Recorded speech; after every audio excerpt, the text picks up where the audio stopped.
All right, we all know that Al Gore doesn't like taking questions very much, and that was certainly on display last month when journalist Phelim McAleer confronted him at a conference for environmental journalists. Gore reacted, well, by cutting off his mic.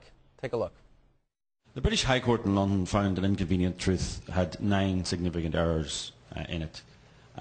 Given this film has been shown in schools to children, do you accept those 9 significant errors? I know you say that it's funded by deniers, that court case, but a judge in the British High Court, after a lengthy hearing, found there were 9 significant errors. This has been shown to children. Do you accept those findings, and have you done anything to correct those errors? Well, I'm not going to go through all of those. The ruling was in favor of the movie, by the way, and the ruling was in favor of showing the movie in schools. And that's really the bottom line on that. There's been such a long discussion of each one of those specific things. One of them, for example, was that polar bears, if I remember correctly, it's been a long time ago, that polar bears really aren't endangered. Well, the polar bears didn't get that word. So... Well, the number of polar bears have increased, actually, and are increasing. You don't think they're endangered, do you? The number of polar bears have increased. Do you think they're endangered? The number of polar bears have increased. I mean, if the number of polar bears increase, surely they're not endangered. A judge did have a lengthy hearing. We have to move on. No, but no. I mean, Vice President Gore hasn't. Vice President, we're not doing a debate here. No, this question. He hasn't answered the question. Vice We President have Gore 10 hasn't minutes answered. left for these people. Yes, but I would appreciate his answer to the court. Yeah. A British High Court judge. Yep.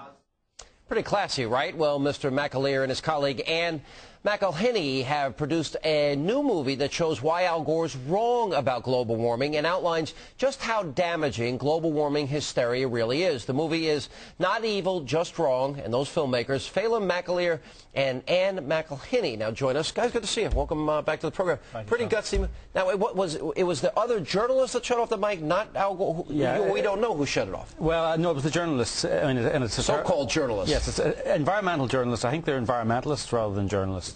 They see it's their duty to protect the multi-millionaire politician / businessman rather than support the journalist asking difficult questions. Well, he's claiming that this court decision actually, favored his point of view. That is absolutely false. That is false. Explain.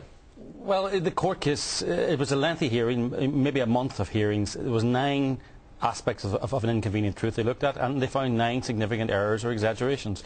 I wouldn't like my documentary, our documentary, to have 9 significant errors, and if it did, I certainly wouldn't be shown it to school children across America, and that's the important thing.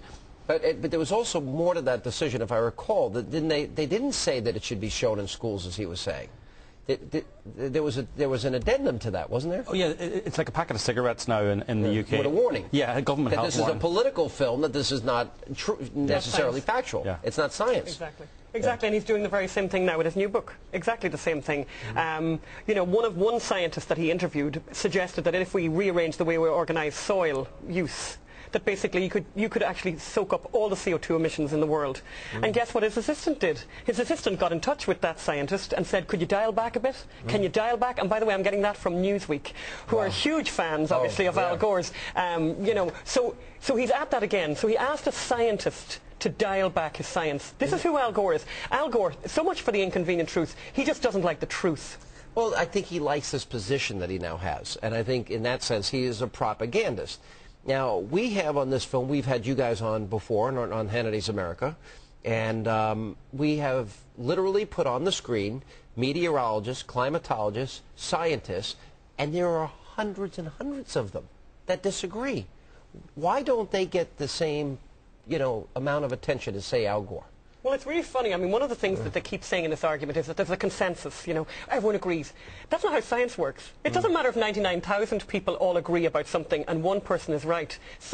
Politics works like that. Politics works with democracy. A certain number of people vote for something and then it becomes true. It becomes the person who they elect. But with science, the one person who tells the truth. So it's very interesting, and of course it's because the IPCC, if you think about the IPCC, it's not a scientific body, it's a governmental body, it's the Intergovernmental Panel, and so they work by consensus. But that's not how science works. It's not how science works, but isn't this interesting? What is this, the 9th coldest year on record since we've been recording it, the last time I checked? liberals will say, well, if it's cold, it's global warming. If it's snowing, it's global warming. If it's hot, it's global warming. If there's a volcano or an earthquake, it's global warming. See, there's nothing that doesn't prove that it's global warming.